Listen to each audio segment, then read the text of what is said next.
Hi, thanks, Mike. Good morning, everybody. I'm here, as Mike said, with Neil Chaudhry. As we know, the IT Modernization Centers of Excellence at GSA are housed under the Technology Transformation Services. And Neil has been working with agencies to accelerate their AI implementation. So he's going to provide some really good perspectives here for how agencies can unlock AI's full benefits and also where equity fits into this conversation. Really interesting stuff. So let's dive right in. Neil, welcome. Thanks so much for joining us and taking the time this morning to be here. And I'm looking forward to diving right in. Well, thank you so much for having me. I really enjoy speaking with professionals such as yourself to let everybody know the great work that's going on in government, especially in the areas of emerging technology such as artificial intelligence. Thank you. So can you give us an idea of what your role is exactly at TTS and how you came to be involved in AI throughout your extensive career? So, I've been, for a lot of folks that know me, I've been in public service for a little over 20 years. 10 of it was active military, United States Army, and another 10 of it has been in public, in the federal space. So I was doing, my background is operational research and statistical analysis, which is which are some of the foundational elements of enabling AI. So I was doing AI type work many years ago, but not at scale. And that's the very interesting thing about, technology in this day and age is the scale at which you can make an impact. So I started off my federal career as a presidential management fellow at the Defense Business Transformation Agency. And we were focused on microservices, on enterprise resource planning applications, implementing those. And it's really about data. So things haven't changed the last 12 or 15 years. It's still about data. We were struggling with data issues, getting the single source of truth 12 years ago. We're still struggling with that now. We're deduplicating data, having the same data in 20 different places, right? And trying to figure out which version is true. So along the way, I moved to Homeland Security and had a really, everywhere I've gone is applications of what I call augmented intelligence, not so much artificial intelligence, but augmented intelligence, this idea about how you can use technology at scale to make somebody else's life easier. So think about the mundane things you do. If you have to put together a benefits adjudication package, majority of your time is spent collecting the data, logging into 20 different databases, pulling the correct information. If you have a common name, making sure you pull the record for the correct person, putting it all together, and then you sit down and as a human, you make the decision, is this person entitled to benefits or not? And that's really what, to me, artificial intelligence is, the use of bots, robotic process automation, all these tools, and I'd been using those in my previous position at US Customs and Border Protection to try to help people streamline their lives so they could focus on the cognitive aspects of their work. And as a result of my work, I was recruited into the Technology Transformation Services to help other federal agencies do this type of work at scale. Thank you. And it's certainly, considering the Centers of Excellence, I guess, widespread reach across government, you came from that national security element of it, and then the benefits processing and what CPB focuses on. But now you're kind of opened up into a greater ecosystem of AI's potential. So do you see that at all as, has that opened your eyes at all to AI's benefits, to the different types of industries that are out there and how agencies are making use of it?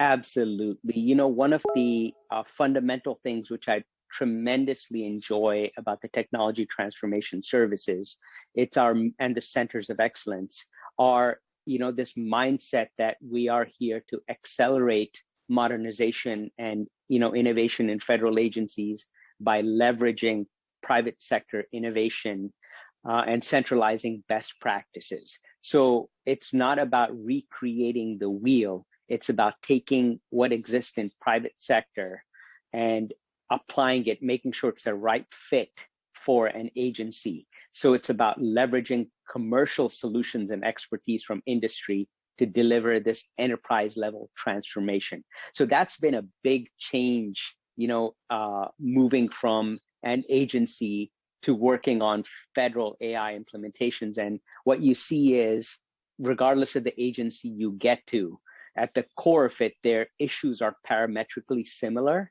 So it's really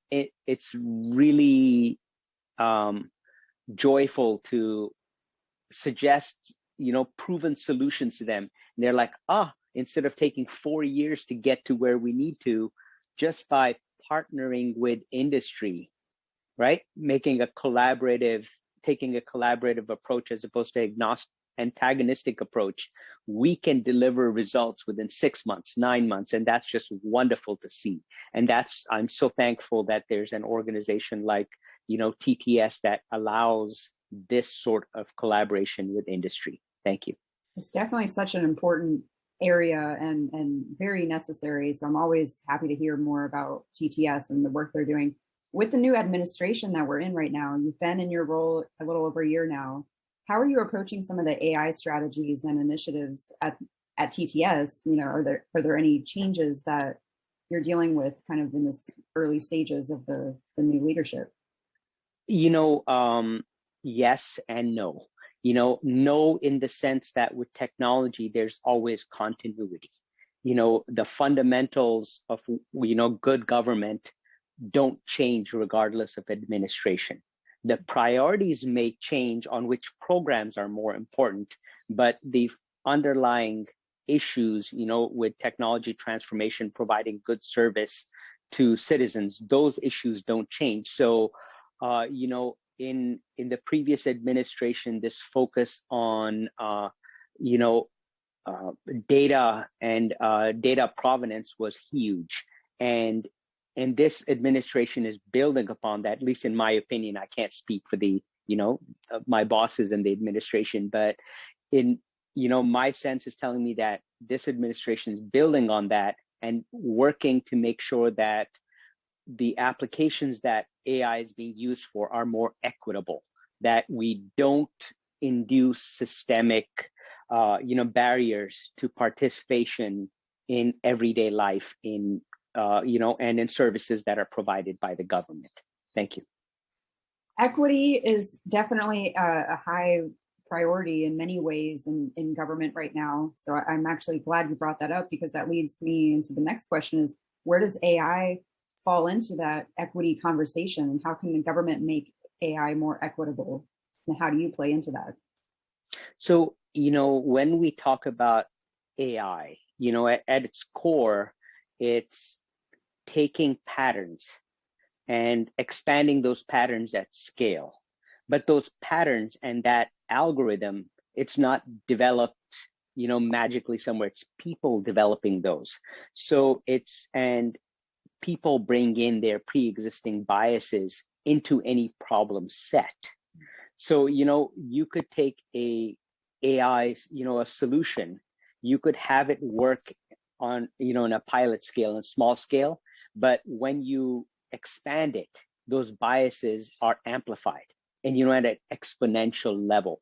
So that's where, the conversations that I have with my agency partners are, what are you doing about, the two types of risks? And I'll get a little technical here, I apologize. We call it the alpha risk and the beta risk, where, it's the risk of not only ignoring a valid, connection, but in some cases, creating a connection where none should exist, that false positive. So it's the false positive and the false negative. So it's about going back to the agency and saying, how are you testing for disparate impact before you roll this out? And what continuous monitoring are you doing as this application, as this algorithm evolves, so that you get more data in, that feedback loop is working, how do you make sure that as this algorithm is getting smarter, that it's not amplifying that disparate impact that's called, that causation correlation problem. And that's where that testing and that validation strategy comes in, which you have to think of from the forefront. And thank you. So to get really an equitable AI situation or posture implementation, you really have to go back to the basics. And that's something that you're helping agencies on with implementing AI in their organizations. So what are some of those basics that they have to get a handle on to unlock AI's full potential? So, like I started this conversation about fundamentals, right? It's people, process, and technology. That hasn't changed. Technology somehow, it's the easiest thing to do. When you look at the trifecta of people, process, and technology. And when I come into an agency, some of the leading questions I ask are, what does your team, your program team look like that's going to implement this solution? Is there diversity on that team? Is there not just diversity in what we think of like civil rights diversity, but also diversity of thought? Are there people that can push back on the status quo, bring in, challenge what that algorithm is supposed to look like, and come in and say, this doesn't look right. Let's slow down a little. And it's okay to say, let's slow down a little to go fast later. So those are some of the people conversations I bring in, and this idea about building the bench to make sure that as you're developing these programs, you're not reusing the same workhorses over and over and over again. Oh, this person did program X before, they did it well, let's just put them on program Y. And before you know it, this person has a very narrow but deep expertise. It's about building the bench. They say, guess what? For program Y, we'll bring in the people from program X, but we'll also add new people to this mix so that they can learn and we can build our government bench. So that people strategy, we ask to say, as this program is building up, what is your equitable strategy for people to make sure that everybody on your team is getting a chance to participate in emerging technology, understand emerging technology, and learn and grow? And then it's the process. Are your processes to do these things, are they biased in nature? And it sometimes we go through a process for so long, we don't realize that our processes have unfair barriers, and think about even issues like identity and access management. Not everybody has a laptop and a smartphone, so they can't do two-factor authentication when they're on a website. How do you work those issues into, for people that may not have a smartphone? How do you ensure they are still getting the services? Are your policies, disruptive enough that, you're forcing people a certain way? And then the technology, making sure that while it's running at scale, the government isn't in the business of picking winners and losers. The government is taking a technologically agnostic approach to technology, to company, and also making sure that small, disadvantaged, underutilized businesses have a chance to succeed and thrive in this growing field of artificial intelligence. Thank you. That actually brings up another really valid kind of point, is that you hear so much in government right now, is how much AI is still dependent on people, that it's not going to replace them entirely. And that equity situation, an AI can't be equitable unless you tell it to. So that's actually really interesting. Speaking of the systemic barriers in AI, are there still systemic barriers? Do you think we have a long way to go before AI is truly equitable and empowering for agencies to overcome? Absolutely.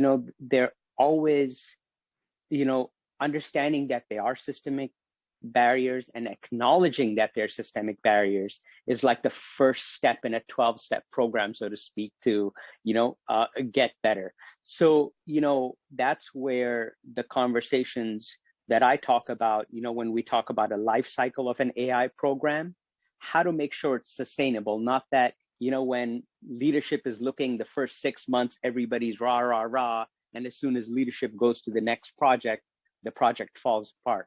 It's that sustainability, is that what are you doing to build your bench, in a equitable way at your agency so that everybody can provide meaningful input into the AI applications.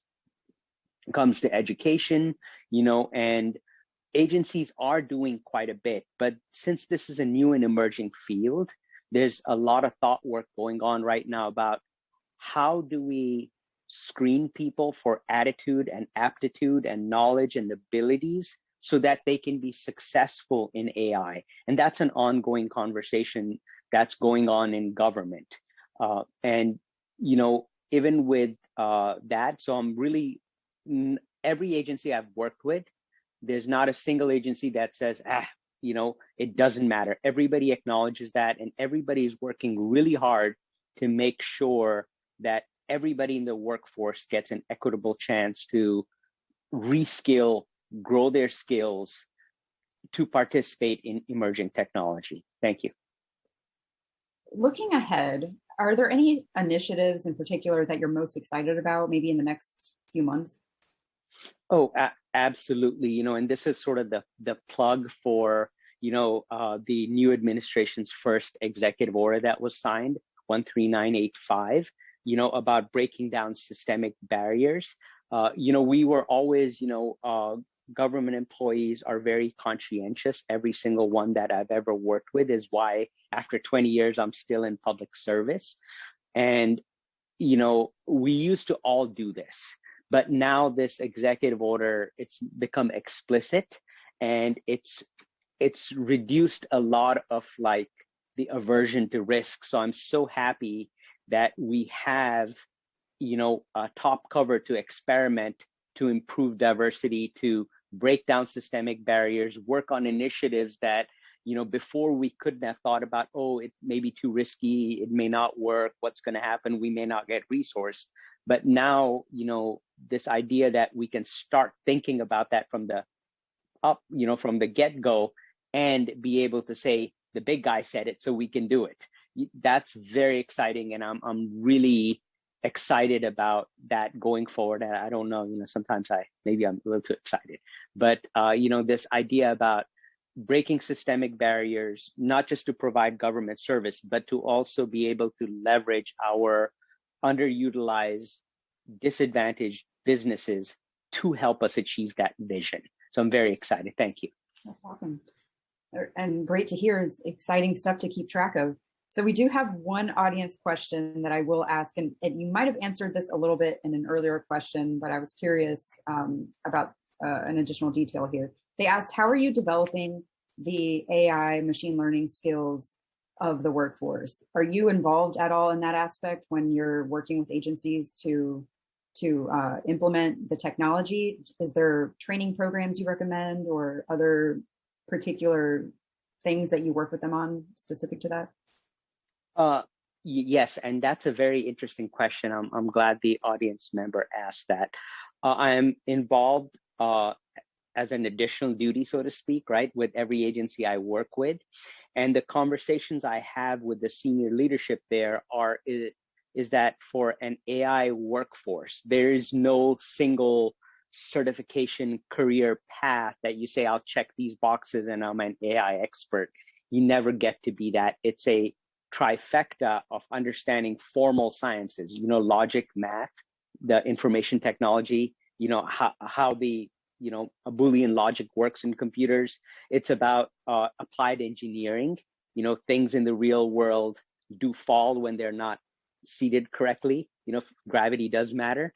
And then understanding social sciences, economics and jurisprudence, and seeing how they tie in. So you may not get the most scientific answer that you're looking for. Your solution may be suboptimal, but there's a very good economic or social reason to do so. So if there are people looking to break into the field of artificial intelligence, what I recommend is that they start reading up on operational research, how to design an experiment, ask the question, and also figure out how they're going to evaluate whether they succeeded. And then the other critical component, that is statistical analysis. You have to have a really good grasp of statistics and how it is applied in a computer program, in an open source computer program. So those three things, I would say, are critical, and everybody charts their own course.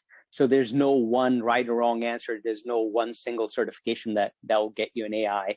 But the biggest thing I would say is, to people thinking about this, is don't be afraid of failure. That's the number one thing that will help you succeed in this field of AI, is don't be afraid of failure. If your application doesn't work, reboot and start over again. That's what I'd say. Thank you. Awesome. That's a great note to end on. And that brings us to the end of our keynote here. So thank you so much, Neil, for joining us and sharing the work that's going on at GSA's TTS and the Centers of Excellence. I am going to pass it off to the next panel, moderated by Mike Hoffman. That will be Streamlining Procurement with AI. Thanks, Neil. Thank you so much. Have a great day. You too.